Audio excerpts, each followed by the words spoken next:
Good morning. तर रोजच्या प्रमाणे सकाळी लवकरच उठलो आणि निघलो माझ्या नेहमीच्या ड्युटीला. ही आहे आमची बस. आमचे रोजचे कंडक्टर ड्रायव्हर आम्हाला भेटले होते. त्यानंतर घरी आलो. वॉल्टर आणि मी गेलो मस्त एक्सरसाइज करायला. रोजचं माझं नियमित एक काम आहे वॉल्टरला रोज बाहेर घेऊन जाणं, कारण लहान मुलांना भरपूर काय काय गोष्टी शिकवायला पाहिजेत. समोरूनच एक मस्त ट्रॅक्टरने भरून गेलेलं ट्रेन गेली होती. त्यानंतर मी पोहोचलो होतो माझ्या नवीन लोकेशनला, JNPT मार्गावरती. तिकडे भरपूर सारं माझं काम चालू आहे. घरी आलो तोपर्यंत वॉल्टरने मस्त बायकोसोबत धिंगाणा घालवला होता आणि शेवटी एवढं चिडवलं होतं बायकोला की शेवटी वॉल्टरने तिला रडवलंच होतं. बायको खूप सारी रडत होती, कारण तो खूप त्रास देतो आहे सध्या. त्याला सांभाळणं फार मुश्किल आहे. इकडे आमच्या ड्युटीवरती आमचे खूप सारे कामं चालू होते नवीन. आता लवकरच आमचं चॅलेंज पूर्ण होतं आहे, तर नक्कीच सपोर्ट करा आणि व्हिडिओला लाईक, शेअर, सबस्क्राईब करायला विसरू नका.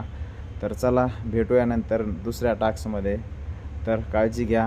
बाय बाय आणि सपोर्ट करायला विसरू नका. गुड